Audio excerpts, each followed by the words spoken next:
Hola con todos, estamos en la clase número 3 de la materia de epistemología para la carrera de odontología de la Universidad Católica de Cuenca. En la primera clase nosotros habíamos hablado acerca de dónde nace el pensamiento universal. Habíamos hablado de Mesopotamia, habíamos hablado de los egipcios, habíamos hablado que luego aparecen los presocráticos y estos viajan mucho y aprenden de estas culturas ancestrales. Luego tenemos en la segunda clase a los tres filósofos griegos clásicos, ¿no? Sócrates, Platón y Aristóteles. Entonces, con ellos tenemos una Grecia muy importante que va a tener un efecto en la cultura hasta el día de hoy. Sin embargo, por cuestiones de la vida, Grecia cae en manos de Roma en un proceso de expansión del Imperio Romano eh, y hay una convivencia en paz entre los griegos y los romanos. Y en ese tiempo del crecimiento del Imperio Romano no hay ningún desarrollo filosófico que nos interese. El Imperio Romano cae y ahí aparece esta etapa medieval que nos va a desarrollar el profesor Paul Miño. Hola, Paul. ¿Qué tal? ¿Qué tal? ¿Qué tal, Irvingen, Melissa, Estefanía? Buenas noches con todos. Sí, ciertamente. Les recomendaría en realidad, como así para ilustrar la clase de hoy y para que se entretengan un poco. Hay una película, se llama Ágora, es de un director español, eh, pero es de Hollywood, ¿no? Protagonizada por Rachel Weisz este, mm, que nos cuenta justamente esa parte de la historia, cuando convivían en desorden eh, los judíos, los cristianos y también la religión greco-romana, ¿sí? Y cómo es que más o menos por esos años, por el año 300 después de Cristo, se consolida, primero se le da permiso a la religión cristiana de profesarse y luego pues pasa la caída del Imperio Romano y se vuelven los dominantes, ¿no? Es una película muy entretenida, es muy entretenida, no es como un documental histórico, por si acaso, así que en verdad pasa por una película que mezcla la acción con el romance, porque hay una historia también ahí de por medio de una famosa filósofa que se llama Hipatia de Alejandría, que justamente vivió por el año 300 después de Cristo, que es de las pocas mujeres filósofas que figuran en la historia, ¿sí? Y trata sobre cómo ella, viniendo de una familia grecolatina, que es muy entusiasta de la ciencia de Ptolomeo, de todos los descubrimientos árabes sobre la astronomía, porque ella era especialmente dedicada a la astronomía, aunque también, como todos los filósofos de esa época, pues sabía de todas las ciencias. Y cómo ella entra en conflicto con los valores cristianos que de pronto se ponen de moda porque el emperador Constantino resulta que se le ocurrió dejar de echar a los cristianos a los leones y decir y firmar un decreto y decir que sí, ahora sí son legales, ¿sí? No hay que olvidarse que es una casualidad por la que el cristianismo se volvió oficial en el Imperio Romano, ¿no?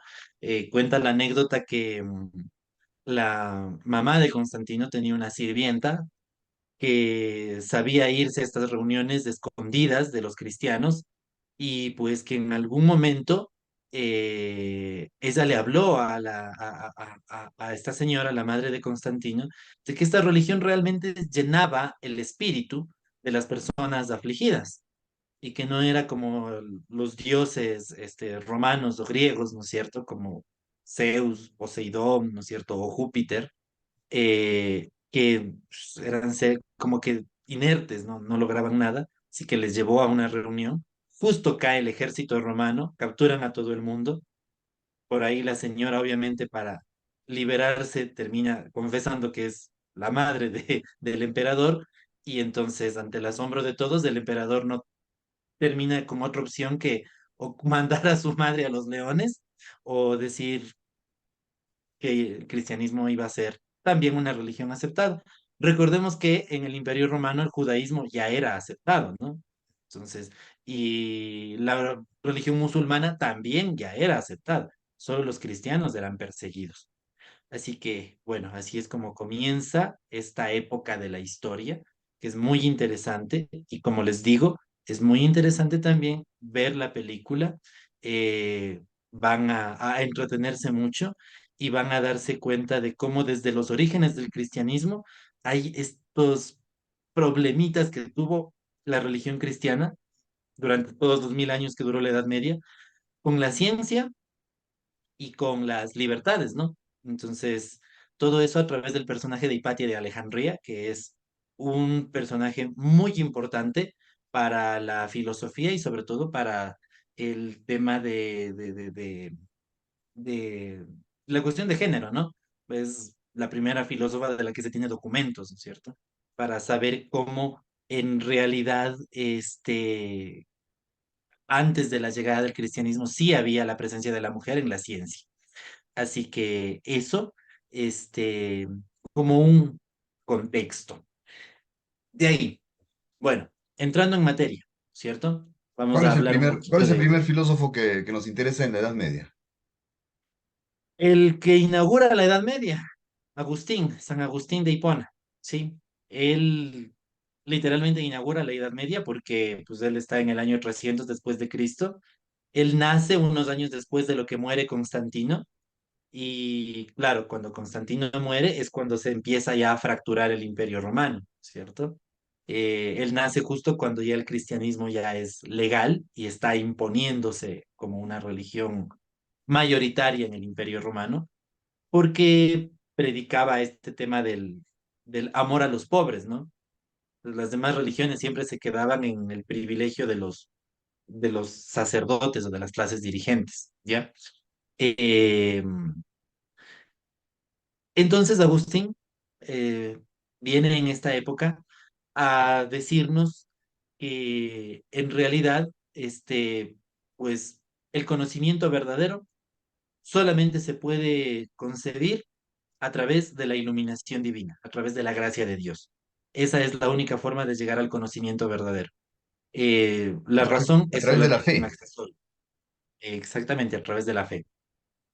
Esa sería la iluminación divina o la gracia de Dios, ¿no? Como los llama él. Es a través de la fe. La razón simplemente es un accesorio, nada más, ¿sí? Este, y en eso justamente se justifica la quema de la biblioteca de Alejandría, ¿sí? Eh, que es de donde viene Hipatia de Alejandría, que es la protagonista de la película que les he recomendado ahora, ¿no es cierto? Entonces, vemos aquí que hay una especie de actitud reaccionaria, ¿no es cierto? Antirracionalista en el tema medieval, ¿sí? Porque, pues, todo lo que es verdad es aquello que está en consonancia con la fe, con la religión, con un credo. Y si la razón lo contradice, pues entonces hay que quemarlo, ¿no? Como quemaron todos los papiros que había en la biblioteca de Alejandría y tal como mataron también a las personas que practicaban la ciencia en esa época, ¿no?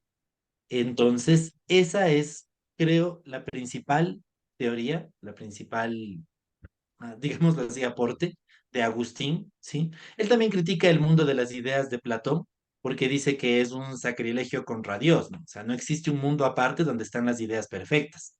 Lo único que existe aparte del mundo material es Dios. Y por lo tanto, las ideas perfectas estarían en Dios o serían Dios, o sea, literalmente. Entonces, no existe un mundo de las ideas para, para Agustín, ¿no? Y bueno, básicamente esto nos demuestra, como diría ya otros filósofos después, que el conocimiento siempre está mediado por la tradición. Entonces, depende de qué tradición cultural o religiosa gobierne una época y según eso nos van a decir esto es verdad, esto es mentira, sí, esto es falso así se hace la ciencia, esto otro no es ciencia, ¿cierto? Entonces, venimos de una época basada en la razón, con los griegos, con los egipcios, con las antiguas civilizaciones, a una época basada en la fe, donde la razón es vista como un más bien opositor del conocimiento verdadero que vendría a ser de, el de la fe. Eso creo que nos permite contextualizar a Agustín, este, para quien tenga un poquito más de intención de profundizar en la crítica a este tipo de pensamiento, ¿no? Porque el pensamiento medieval cristiano es muy criticable por esto, porque siempre intentó imponer el dogma por sobre la razón. Les recomiendo un libro cortito, se llama Vita Brevis, ¿sí? Es escrito por un autor famoso, tal vez ustedes lo habrán escuchado. Escribió El mundo de Sofía. Es un libro sobre historia de la filosofía que se vende en cualquier parte. Este mismo autor escribe otro que se llama Vita Brevis, que es muy cortito, y es una transcripción de la carta que le escribe la ex amante de Agustín, de San Agustín, pero cuando él ya era obispo en la ciudad de Hipona, ¿sí? Entonces, recordar que el famoso Agustín, él fue desde joven, desde sus inicios, un hombre muy libertino, muy, este, de fiestas, de no ceñirse a las reglas, y en medio de esa vida, pues él tuvo una pareja con la que convivió varios años, con quien tuvo un hijo, ¿sí?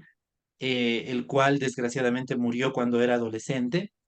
Y luego de eso, dado que su madre, mm, al parecer, le impidió casarse con esta mujer porque era de una estatus social diferente, inferior, entonces él se mete en la religión cristiana y pues empieza ahí a desarrollar, ¿no? Su teología. Entonces es muy interesante esa carta, se llama Vita Brevis, la escribe Floria Emilia, eh, que es pues a la postre sería recordada también como una profesora de filosofía de Cartago, ¿sí? Del siglo IV después de Cristo, Floria Emilia, donde, donde ella lee lo que él ha escrito, lo que Agustín ha escrito, Ciudad de Dios, por ejemplo, que es un libro que él escribió, o las Confesiones, y le dice, ¿no? Básicamente, o sea, tú hablas de abstinencia, hablas de fe, ¿no es cierto? Hablas de reprimir los placeres y todo eso. ¿Y te acuerdas que hacíamos esto, hicimos esto otro y vivimos esto? O sea, es muy interesante, es un libro cortito pero muy interesante porque te cita los moralismos que plantea Agustín y al mismo tiempo ella le rebate eso que él ha escrito en sus libros con experiencias que tuvo en la vida real con él, ¿no? Entonces ahí podemos ver cómo el cristianismo desde su origen, porque Agustín es llamado el padre de la iglesia católica, desde su origen el catolicismo siempre tuvo muchas contradicciones, siempre padeció de lo que padece el neurótico, diría yo, en psicoterapia, ¿no es cierto? De esa incapacidad de cotejar el super yo y el ello, ¿no es cierto? Lo que desea con lo que le dicen que debe hacer. Siempre, siempre, Agustín, el padre de la iglesia, es el retrato de esto, y luego pues la teología eclesial durante 1000 años se convirtió en eso, ¿no? En predicar unas cosas, aunque en realidad lo que el individuo quería era otras, o lo que el individuo hacía eran otras. Creo que eso es lo que puedo aportarle sobre San Agustín. Bien, entonces acá tenemos que recordar dos libros de San Agustín, Confesiones y el otro es Ciudad de Dios. San Agustín se le conoce como San Agustín de Hipona porque ya en la última parte de su vida se va al norte del África y en la ciudad de Hipona hace un monasterio, ¿no? Y estos monasterios eran como ahora las universidades, algo así. De tal manera que es importante San Agustín también recordarlo por la escolástica. Él es, digamos, el iniciador de la escolástica, que es una postura filosófica que nos dice que hay una sola forma de llegar a la verdad y esta es el camino de la fe. Pero no cualquier fe, no la fe del otro, la fe de San Agustín. ¿no? Específicamente. Entonces, esta escolástica se gesta con San Agustín y va a tener un importante, vamos a decir, un predominio durante toda la Edad Media, ¿no es cierto? Como ya conocemos. En contra de esta postura de la escolástica tenemos al averroísmo. Averroes era un filósofo musulmán, más bien, ¿no? ¿Qué dice Melissa? ¿Qué nos puedes contar del averroísmo? Ya, el averroísmo nació con Averroes. Él prácticamente fue uno de los filósofos más famosos del Islam, del islamismo, y él lo que dijo era que el mundo era eterno, o sea, lo principal era que el mundo era eterno, y dos, que la verdad se puede llegar de varias maneras, no solamente a través de la fe. Entonces fue en contra de la escolástica. De igual manera, Santo Tomás de Aquino realizó un libro que criticaba a los averroístas, que se llamaba De Unate Intellectus. Y ahí él decía que la fe católica era la forma de llegar a la verdad, igual que dijo, lo mismo que dijo usted, Doc. Bien, ¿qué dice? ¿Por qué, qué nos puedes contar acerca de Santo Tomás de Aquino? Pues eso, Melissa tiene mucha razón, ¿no? Averroes siempre pensó que el conocimiento racional y el conocimiento religioso eran diferentes, que ambos eran válidos, que incluso podían caer en contradicciones, pero que esas contradicciones eran superficiales, porque tanto la fe como la razón podían llegar a convivir, ¿no es cierto? Y es una visión sumamente conciliadora. Llama la atención que 2000 años después el cristianismo haya pasado por 1000 años de despotismo autoritario en contra de la razón y en cambio la religión musulmana haya pasado de esa flexibilidad que tenía hace 2000 años atrás al carácter que ahora tiene, ¿no? Un poco más cerrado, ¿no? Sabemos cómo es Fundamentalista. la sociedad musulmana es un poco más fundamentalista ahora, ¿no es cierto? Entonces es como el cristianismo hace 2000 años, ¿no? Entonces, sí, sí, es muy interesante ver este cruce que han tenido ambas religiones, ¿no? Como la una se volvió más flexible y la otra se volvió, en cambio, mucho más rígida, mucho más cerrada. Eso creo que llama la atención en todo caso, es muy interesante para ver nuestros contextos y en los que analizamos y hacemos ciencia, ¿no? De ahí, claro, Tomás de Aquino, que era más o menos contemporáneo de Averroes, o sea, vivió casi unos 100 años después. Estamos hablando del 1200 algo, 1225, o sea, el siglo XIII, ¿sí? Eh, él dice que no, pues esto no es posible. Es posible que haya dos verdades, ¿no? Una de la razón y otra de la religión, otra de la fe.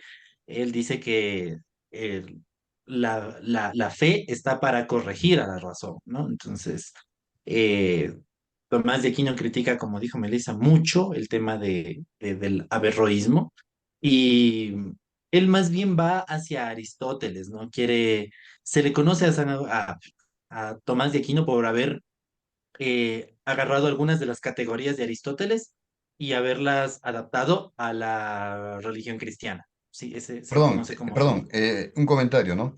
Es muy importante lo que dice Paul, porque San Agustín de Hipona tiene más bien una visión neoplatónica, mientras que Santo Tomás de Aquino tiene una visión más aristotélica del asunto, ¿no? Es una visión aristotélica 2.0, por decir de alguna manera. Sí, sí, sí, sí, ciertamente. Por ejemplo, en el tema de la ética, por ejemplo, habíamos hablado en la clase pasada cómo para los griegos la ética de la vida consistía en la moderación, ¿sí? La moderación era el principio básico que debía seguir la vida de los griegos para alcanzar una vida virtuosa, ¿sí? Que ellos le decían una vida feliz o la famosa eudaimonía, ¿ya?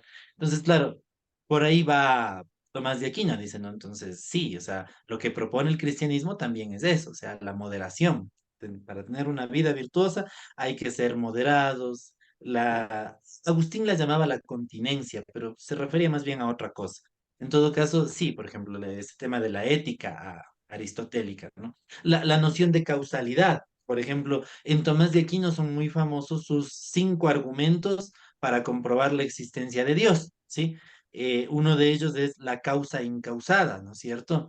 Y pues esta idea de causalidad justamente la trae de Aristóteles, ¿no? Aristóteles que había estado haciendo sus observaciones empíricas sobre causa y efecto, ¿no es cierto? ¿Qué cosa, qué fenómeno de la naturaleza trae a su vez otro fenómeno o genera otro, ¿no es cierto?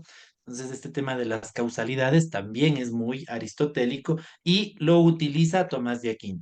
Pero eso sí, siempre oponiéndose a los averroístas, a todo el tema musulmán, porque para Tomás de Aquino la razón sí permitía el conocimiento. Agustín no creía eso, Agustín no creía en la razón, pensaba que más bien era un opositor al conocimiento porque se oponía a la fe.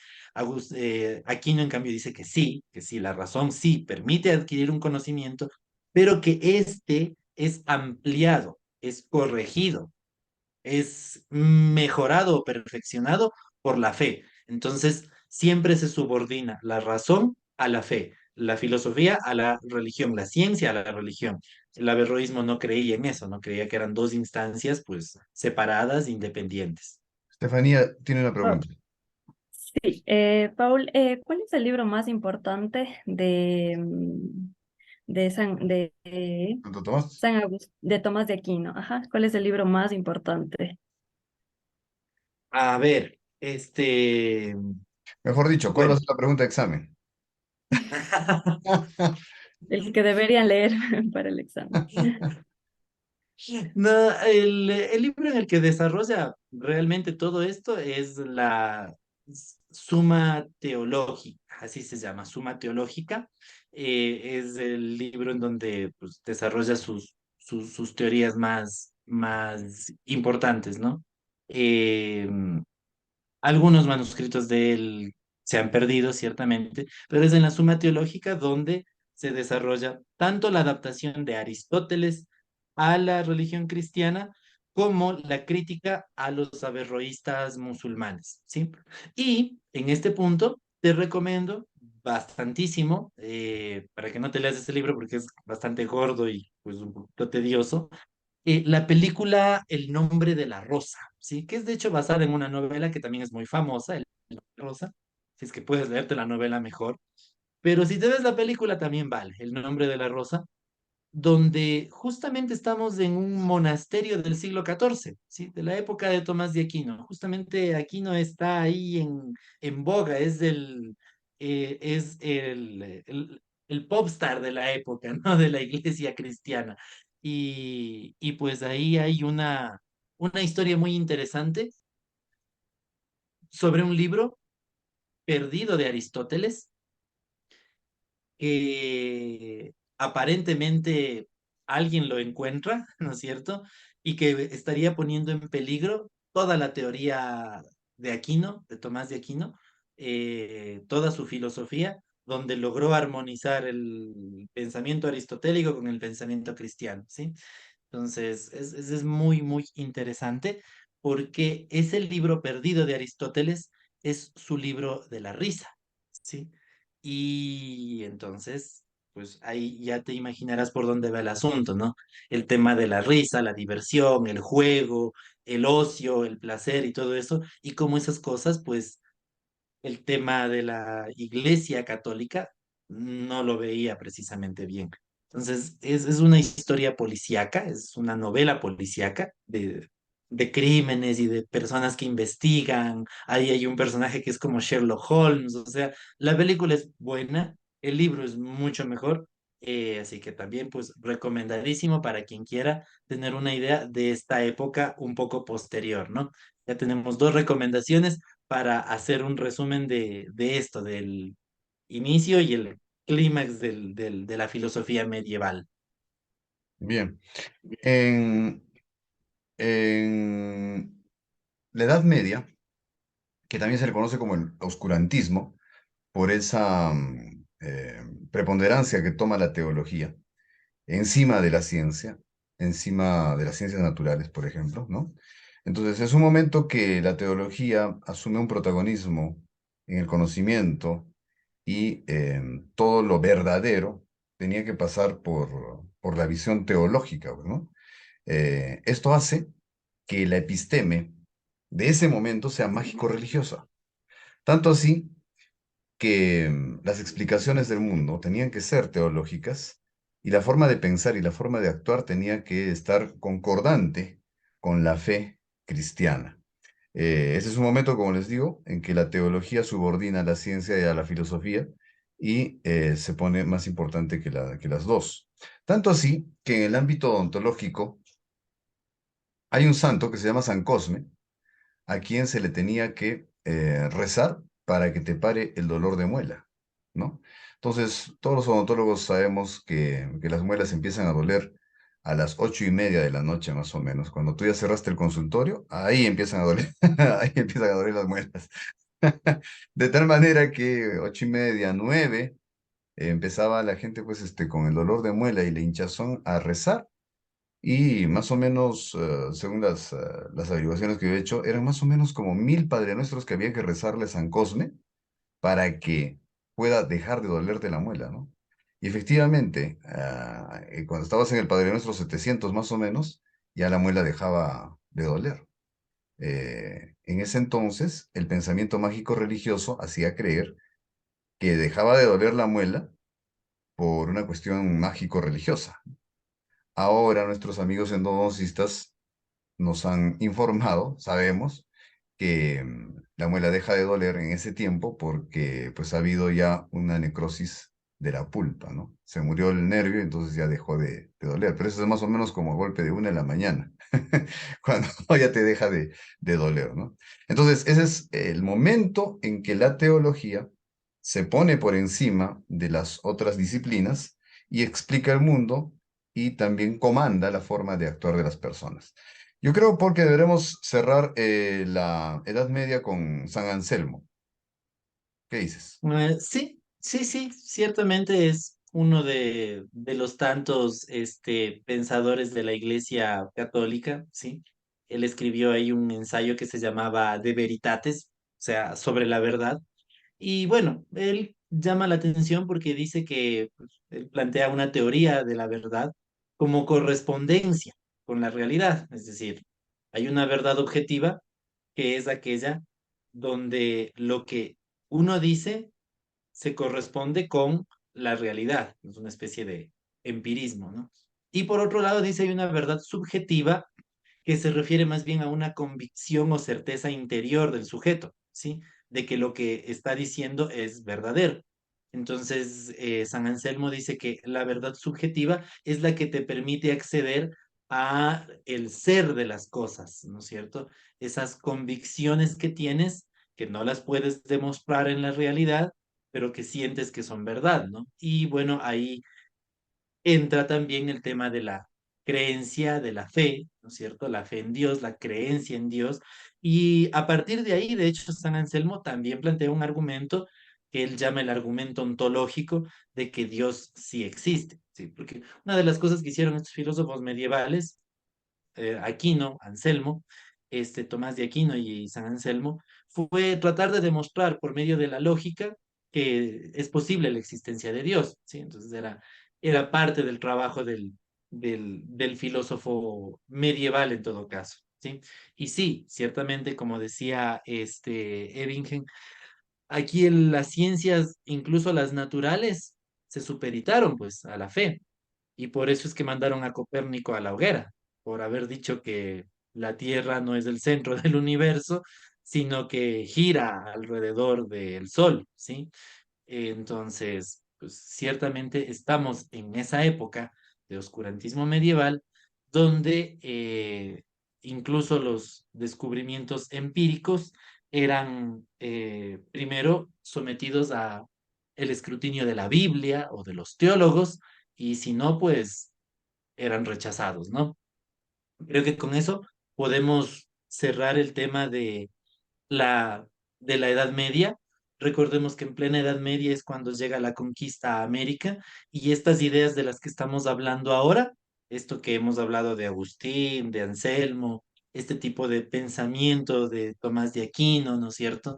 Este pensamiento bastante intolerante, bastante mágico religioso, como decía Ebbingen, místico, este pensamiento reaccionario contra la ciencia, contra la razón, esa ideología, esa episteme, es la que llega acá a América y se impone sobre los indígenas, y en base a eso es que pues surge la civilización que veremos durante la conquista y la colonia. Muy bien. Hago una pregunta al estilo del efecto mariposa. ¿Qué piensa Melissa, qué piensa Estefanía que hubiera sucedido si es que ese imperio romano no adoptaba la religión cristiana, sino la musulmana? ¿Cómo se imaginan Sudamérica ahora? Fuéramos musulmanes, creo yo. O sea, todo. ¿Ya? La misma ¿Tendríamos pregunta. templos cristianos? Sí, los templos de, que tienen de la religión musulmana, O sea, diferentes. mezquitas. Sí, sí, eso es. Si Bueno, fuéramos una, perdón, si sí, fuéramos una cultura totalmente diferente, claro, adoctrinados a esa forma, ¿no? De la religión, totalmente diferente. Claro, y Ujú. recuerden que las mujeres utilizan También, esa burka, ¿no? El velo. Entonces, noten ustedes la importancia de la epistemología, la importancia del episteme que gobierna la forma de pensar y de actuar de las personas. Si hubiéramos tenido esa otra episteme, pues otro sería nuestro destino. Muy bien, esa fue nuestra Sí, clase sí, sí. número 3. Les agradezco su participación a todos y nos estamos viendo en la siguiente clase. Gracias.